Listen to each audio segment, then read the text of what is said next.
Hello, everybody. Welcome back to Sports Talk with Krish. I'm your host, Krish Verma, and today I'm at the Palisades Country Club with Coach Waylon. Coach Waylon, how are you doing today? Good, Krish. I appreciate you asking me to come out and talk with Yeah, I really appreciate you too. This has been my coach for tennis the last 2 to 3 years, has really helped evolve my game and turned me into not only a better tennis player, but a better person. He really taught me a lot of life lessons and things that I will cherish for my future in tennis and also my life. So I really you. appreciate Krish, you. I appreciate that, and I've enjoyed working with you. And that's one of the things that I really try and work hard on is not just teaching tennis, Right. but it really is working and building better people and giving a lot of life lessons. If all I'm teaching is tennis, I'm missing the point.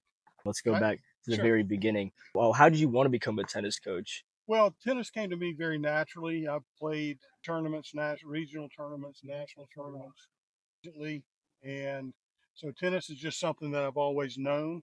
For teaching evolved from actually working with my sons in youth sports, and typically I was a football coach or basketball coach or baseball coach, whatever was in season, and I just love working with kids. I mean, they're very pliable. They're are like sponges. Everybody, they really soak everything up.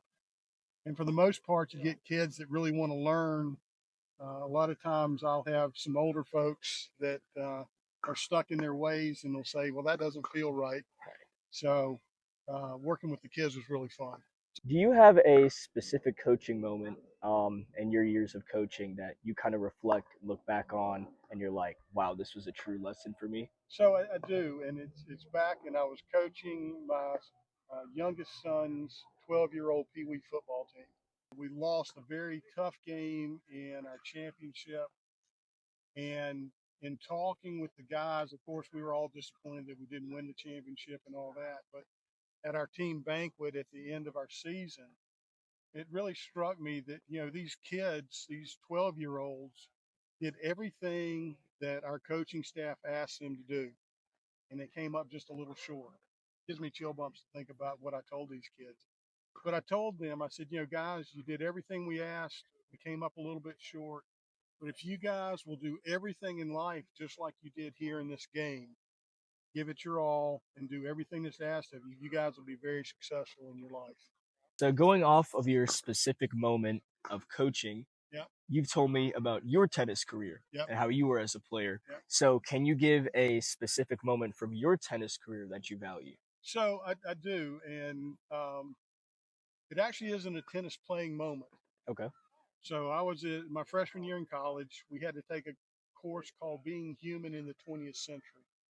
And the college required you to take it as a freshman and as a senior. And it's built to make you reflect on your 4 years at college.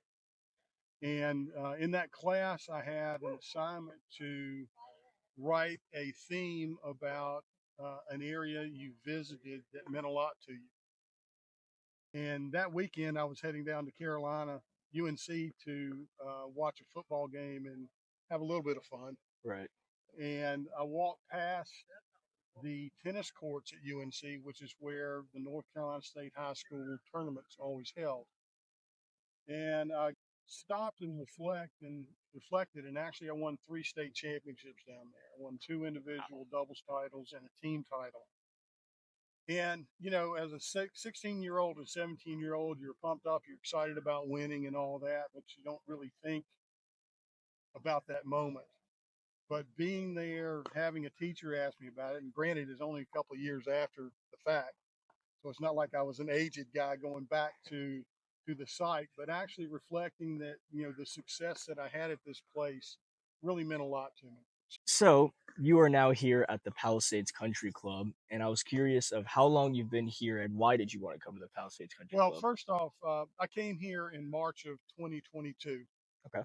and actually my wife took a job here in Charlotte, and I've got a son and a grandson in Charlotte, so it was a natural move for us to come. How I wound up here at Palisades is somewhat of an interesting story and a little bit of a long one, but if you give me a few minutes, Go I'll ahead. tell you about it. My wife was down looking at houses with our brother-in-law and was driving through here and actually drove up the road here beside the club.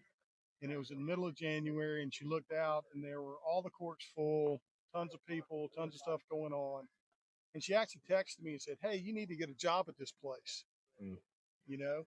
And she told me the name and didn't know anything about it. And most of my tennis contacts are all from Winston-Salem eastward. I've not worked Okay. to the west.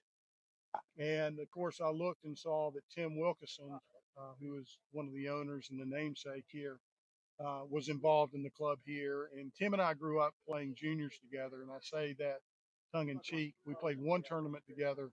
That was the North Carolina qualifier. And then he was off doing the national big times, and I was off playing the little small time tournaments. But Tim was a very well known player of my age, certainly the best around at that time. And so I thought to myself that, hey, if Tim's involved, he's got everybody that he needs. Mm. And, I'd be lucky, but, just a shot. And at this time, we didn't even know we were coming to Charlotte. So fast forward about 2 months, and my wife took a job with a company down here. And so we had to come here. And I began looking at the country clubs and people that were looking for tennis professionals and that. And sent my resumes out and around and didn't hear anything back. And so I reached out to Tim in an email and said, "Hey, my wife and I are moving to Charlotte, and I'm looking to work somewhere. And if you know of anything, or if you have anything, please consider me. If you know of anything, please share my contacts with anybody."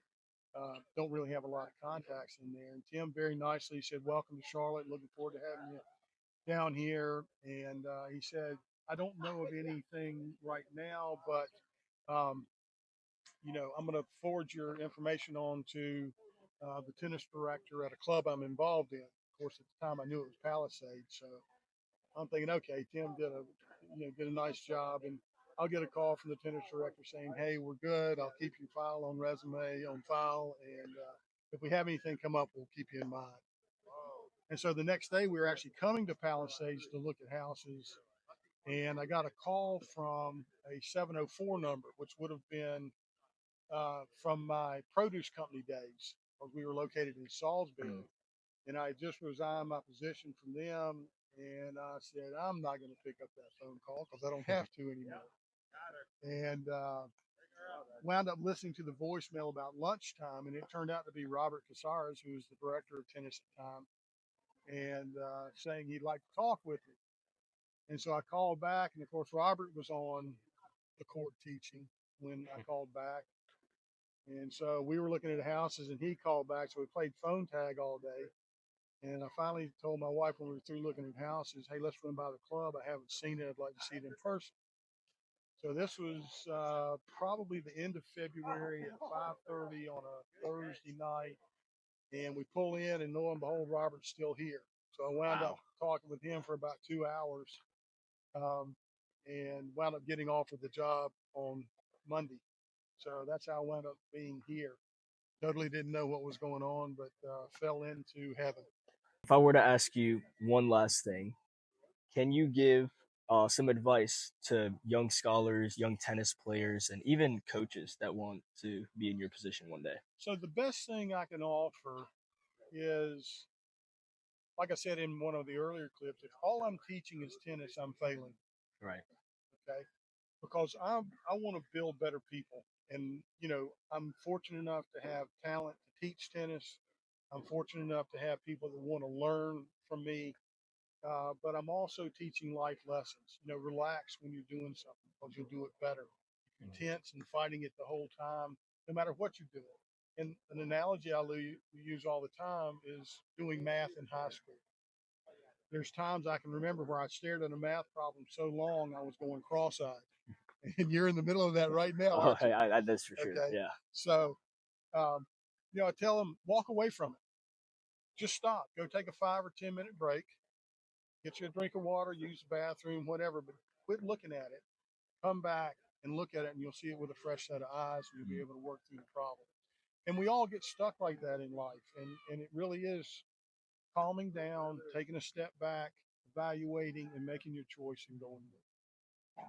And the biggest thing for me with my students, and I do call them students, is I want to build a relationship with them. Um, with you, for example, the first thing I ask you is never how's the forehand or how's the backhand. or anything like that. It's like, how's your career going with your announcing? What camp are you off to next year? How's your dad doing?